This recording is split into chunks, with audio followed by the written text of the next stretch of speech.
we do. I can't believe it's already, we're almost into March. Can't believe it. I am so excited today to have Bernice Pascosolido. Excellent. It's a beautiful last name, Thank actually. you. And you said earlier, you are Italian. I am Italian. You are I am. Italian. We're glad you're here. Bernice is actually, it's a really fun thing for me to, I can't believe I had a friend reach out to me and say, hey, would you do this? I said, sure, but I didn't tell her that I was like, okay, I don't know what I'm going to do, but I got a lot of great information. Good. I know what it is, Good. basically, but Bernice is going to share with us. Now, Bernice is an American sociologist. She's currently a distinguished professor of sociology and a director of the Indiana Consortium for Mental Health Services Research at Indiana University. And you're also a published author? I am. You probably sit here and just laugh at everything I say. No, I'm delighted that you're willing to talk to us, because what we're doing is important, but without the people, we're not going to be able to do it. So this is a great way to let them know. Through Absolutely. Hamilton County Absolutely. Television. Well, great. Now, your book, what's it called? Well, it's more that I have over 100 articles than a book. Oh. So I'm a scientist more in the tradition of publishing articles than publishing books. I'll have to start. I have a couple of books, but they're more like edited books. So. You know what's really exciting? I mean, I've had guests on my show, but I don't think anybody's ever been on Wikipedia.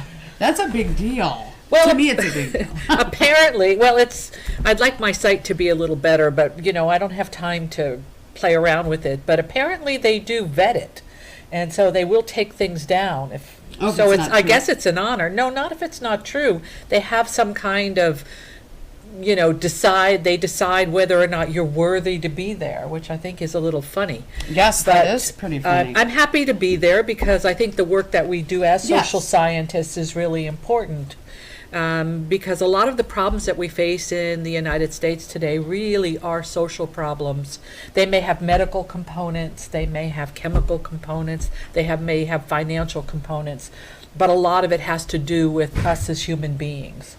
Well, so I'm just going to turn it over to Bernice, but she is going to tell us about the person-to-person health interview study that's going on and how it came to be, where it comes from. And because people here in Hamilton County could be getting connected or contacted, and they may not know what it's about. So this is, hopefully we'll get it out to enough people that they can then share it, and those people that are getting contacted.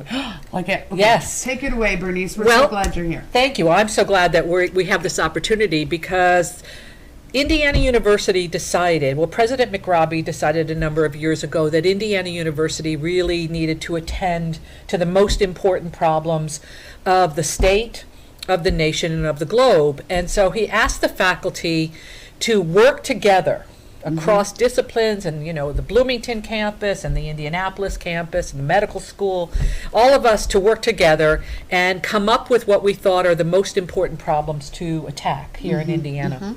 And I think that most of us know that one of the biggest things that we have to face is our own health. Right. Because, again, it might be, a silly saying, but if you don't have your health, you really don't have anything. And we also know that Indiana, unfortunately, doesn't rank very well in terms of the health of its people. So the medical school, not surprisingly, decided that they wanted to participate and that they wanted to really dig in deep with the problems that face us in the United States, and particularly in the state of Indiana. And so they came up with this notion, the Precision Health Initiative. And what that means is that instead of going to a doctor, you have a particular problem, the doctor gives you the same medication, the same time, in the same way as everybody else who has that problem. The idea of precision medicine or precision health is really to focus on you as a person and to tailor what you get in the doctor's office, in the hospital, in the clinic, to who you are as a person, where you live, what your needs are. Well, a lot of that focuses on the new genetics. Now, I'm not a geneticist, and I'm not here to talk about genetics. But here's the curious thing that we learned. When we did the Human Genome Project, we really thought we were going to open the book of life. And in many ways, we have learned a tremendous amount about how genetics affects us. But the curious thing that nobody expected was to find out that your genetic inheritance can be turned on or turned off by the living situation that you have. Interesting. Right? Okay. Yeah. And so you have a genetic inheritance, some of it, so for about 10% of diseases, like hemophilia, if you have the gene for hemophilia, you're going to get it. But as we opened up the book of life, it turned out that about 90% of diseases that we suffer from cannot be understood in that very simple way. And so we have to understand, or the next sort of phase of science is to understand how the body reacts with the social environment. And so a lot of universities are looking at this idea of precision health or precision medicine. There are a couple of things that are unique about what Indiana University is doing. And the first thing is that unlike other universities, President McRobbie said, we're going to deal with these problems, and I'm going to put our money behind it. Right. And so he asked the faculty to come up with these proposals. I think the first round there were like 26, 30 proposals, and precision health came out as the most important one according to the scientific review. Okay. Now, my part of that is really a small part of it, which is that we now understand that everything from your genes to your psychological makeup to your environment, to your friends, to your community, to where you live in the physical environment, all of those things come together to affect whether or not you stay healthy, whether or not you get sick, whether or not you get treatment, whether or not you get good treatment, Sure. and whether or not you live or die. And so it's not a surprise that many universities have projects that have this sort of multi-layer idea about how to help the health of the population. What's unique about what we're doing here in Indiana is not only that President McRobbie sort of said, I'm putting up the money to do this, but we have a unique layer that no other university is doing, which is going out to the people. Right? Because if you're going to try to affect the health of the population, you should have the voice of the people in that. It shouldn't just be the experts telling people what to do or saying this is what your problem is. So the precision, in the Precision Health Initiative, the person-to-person health interview study is the part of this project that goes out to the people in the state of Indiana who are scientifically selected. Actually, their households are scientifically selected, between 2,000 and 3,000 households have been scientifically selected to represent the state. Okay. If the people in those 2,000 to 3,000 households participate in this interview, we will be able to describe the entire state, right? So the scientific sample produces a generalized voice of the people of Indiana. So if you get the invitation, and it's a sort of a funny red thing. Really? Yeah, it's kind of it's supposed to attract your interest. Sure. If you get that in the mail, it tells you all about the study and what the study is going to look like, and then somebody will come to your door once we go into that area. And now, as you said, we have now come into the Hamilton County area, so we're trying to do it part of the state by part of the state. They will come to your door, and they will then use another scientific algorithm to decide who in your household we'd like to talk to, right? So we're not going after particular people. Like, we don't know who you are exactly. We know that you are a good representative of the state of Indiana. And then we can do the interview there. If you don't want anybody to come to your house, call the number in the invitation and tell us that you'd be happy to do the study, which we really hope you will, and then tell us where you'd like us to meet you, maybe the public library, some other place that you would feel comfortable doing it, or arrange a time that is convenient for you in your home. And then we will come and do the interview. Now, the interview is a set of questions about the conditions of your life.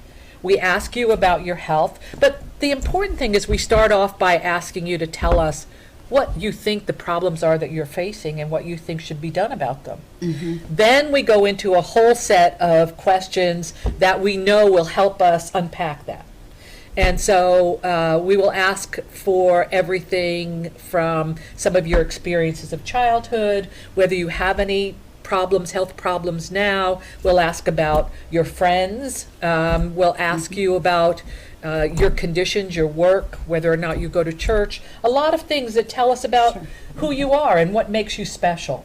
So, so we'll do that. And then we will also ask you to spit in a... Oh, really? Yes. Okay. Now, that is not for our part of the study, but as I said before, what we're finding out now at the edge of science is that your genes interact with your living conditions. And so in order to get the genes, you spit in this, you give us some saliva, and the people at the medical school put it into their biobank, which is protected. Everything is protected in terms of confidentiality and privacy, and is only used by scientists at Indiana University. And so they then find out things about your genes that are important. We bring them information to them about your living conditions, and we try to unpack what keeps people healthy and what makes them sick.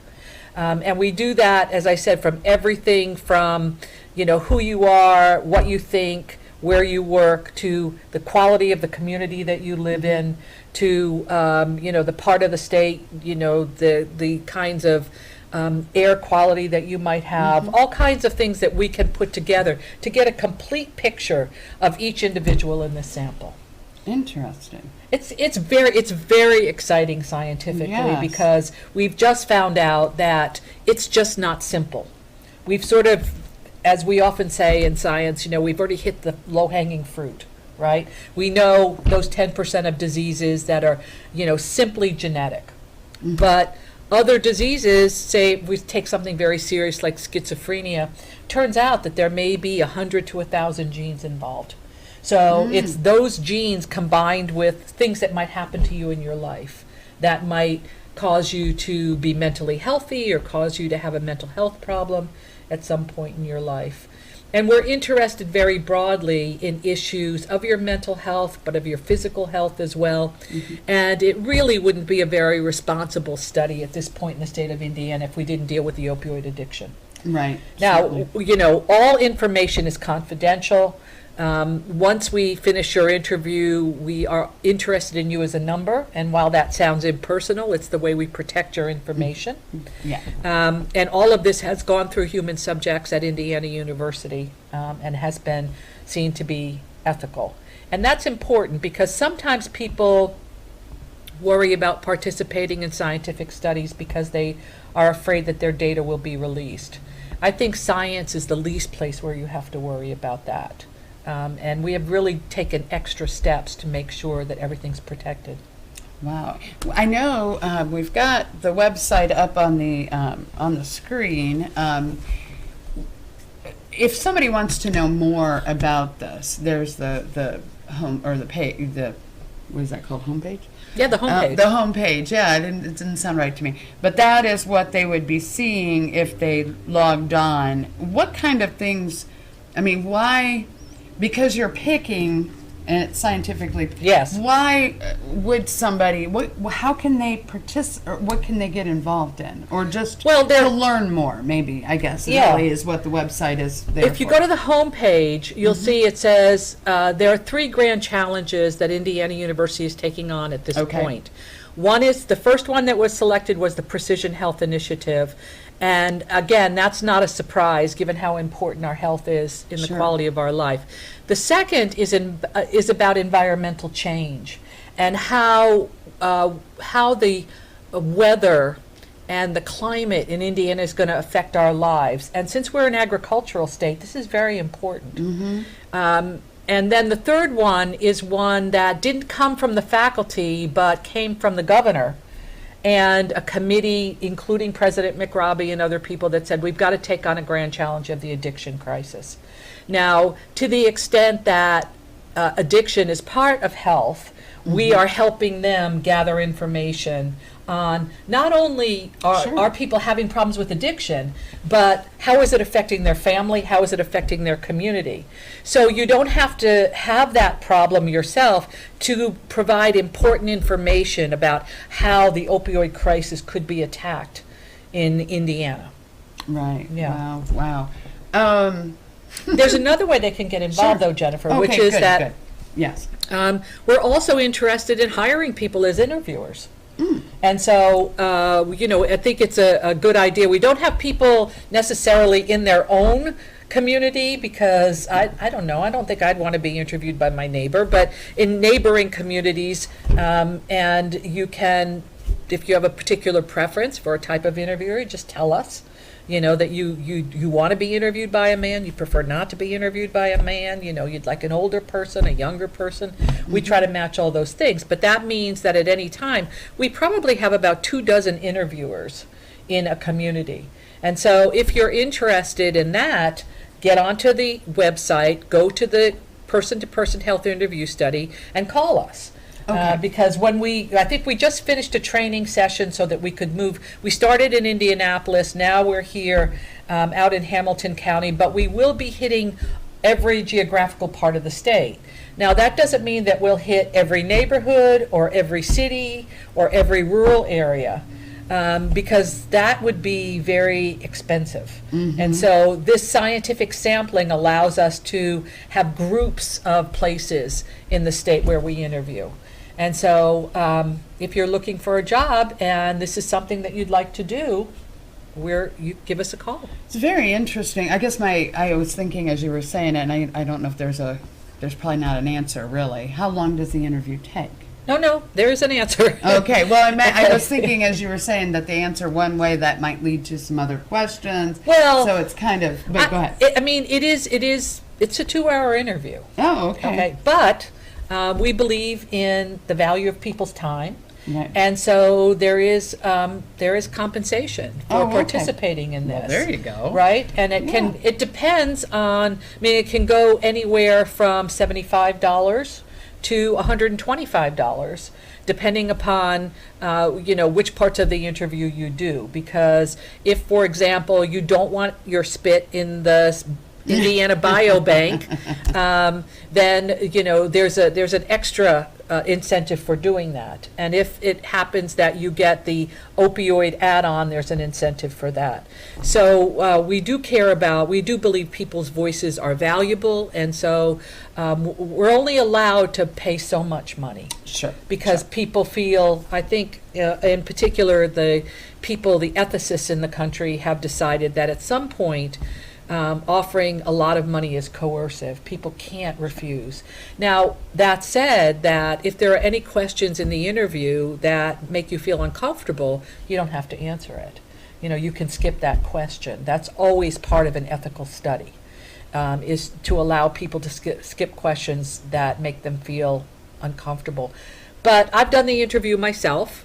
I don't find anything on there that made me feel uncomfortable, but then again, I'm a medical sociologist, so I deal with these issues all the time. I don't think there's anything extremely personal on there, but and again, the point of this is not to tell anybody about you. It's really to find out how we can raise the health profile of the state of Indiana from 48th to somewhere much higher. It would be, I think, a benefit to all of us if we can really make this grand challenge of the Precision Health Initiative successful and find cures. One of the things, it's not my bailiwick, not my wheelhouse, but one of the things that the Precision Health Initiative has promised is to cure one pediatric cancer, one adult cancer, and to make significant progress on a number of chronic diseases. And that's really where the Precision Health Initiative comes in. We're more focusing on the things that tend to be chronic. The information that is provided in your saliva, the genetic information, that's really crucial for those two issues. Now, it's not crucial for pediatric cancer because we're not talking to children in this study. We are only talking to adults. But there's another part of the grand challenge that is really focusing on children with cancer. So I know that we're targeting a number of specific diseases, including multiple myeloma, which Wow. turns out, which is a blood cancer, that turns out to be high in Indiana. And so, like, why is that? That's what we're trying to figure out. We're also targeting Alzheimer's disease, which of course is something that we're all worried about at this point. And I think it's very important to understand people's mental health, because it's not only something that affects their well-being, but it's something that affects people's physical health.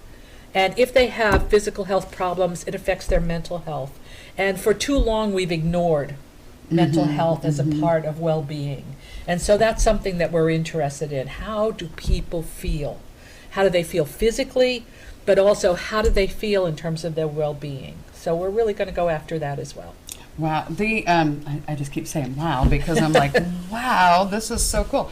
So if you wanted to find out more information, obviously what Bernice already shared was that you can go there to learn about it, but also possibly be part of the test or the survey takers. Yes. Is that right? Yeah, an interviewer. Yeah, an interview. Yeah. Survey taker is great. Yes. But, Yeah. But okay, so maybe there is an answer to this. I guess there might be. When do they expect to have this all done? When is and then, because well, it seems like it'd be a long process. It is a long process, but part of that depends on you. If you let us in, if you let us Right, do the sure. interview, we can do it faster.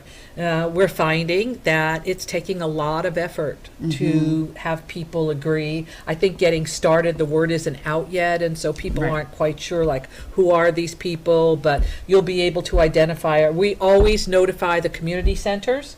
We notify the police in the area so that, if you see people driving up and down slowly, they'll have a car, but it'll have an IU sign on it.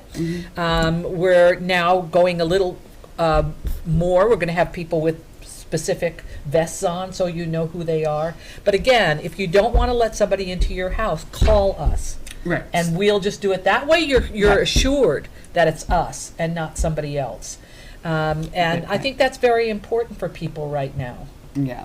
Yeah. Well, we hope, in the perfect world, would be that people see this, maybe share it on their whatever, be able to, their Facebook or just send it to people in emails Yes. and Yes. just get the word out, because maybe people are sitting there who've gotten the invitation and they're like, is this for real? Because Right, exactly. You did say when we started that people are very Worried. concerned about. They are. Worried. They don't want to open the door. And yeah, because you never blame them. you never know what people are selling or what they're doing, and so of course we've made it easy for you to check on who we are. And we think the most important thing in the community is that the community knows what we're up to, and that the community. If you didn't get selected, I'm sorry, but if you're part of the group that did, we hope you will participate, because your voice really is important to improving the health of this state and to improving the health of the nation. It would be such an easy study for us if we just took people who volunteered. Right. But we know that certain kinds of people volunteer and other people don't. Right. And if you really want to understand what's happening in our state, you have to talk to the people who are easy to talk to and the people who are a little bit more guarded. We really need their input as well. And so we'll be knocking on your door, and we'll be sending, if we don't hear from you or don't reach you somehow, we will send another letter so that if you're still not sure who this is, you'll get a second letter, and the second letter will explain it again. And we'll have the phone number, and you can call us as well. I think I'm going to keep my eyes on that website, and because it's very interesting now that I kind of get the whole gist. We want to thank you for spending some time with us, and Bernice, thank you so much. Thank for you for coming. having us. Yes. I'm sure that we would love to maybe get together again, find out some of the Right. the results of this when it eventually kind of comes to a point where you can share that information. We'll just let you go today, but definitely check that out one more time. Can you run that website one more time? Just so that everybody can see. Thank you, Jim. I appreciate that. And as soon as we have information of enough people so that nobody can be identified, we will be posting, we will have newsletters, Cool. and we will be posting information on that website. And certainly the people who participate will be getting mailings from us, because again, we believe in giving back. Well, thank you very much for being here today. And Thank you. we'll just thank Logan Street Signs and Banners and Nibblesville Trophies for being wonderful sponsors. This has been a half hour of great information. And we thank you very much. Have a great day. And Bernice, I look forward to talking to you again in the, hopefully, not too long future. So I hope not. thank you very much. Thank you Thank for you. all you do. Oh, thank you. Have a great day. We'll Thanks. see you. Thank you. Thank you. You're welcome.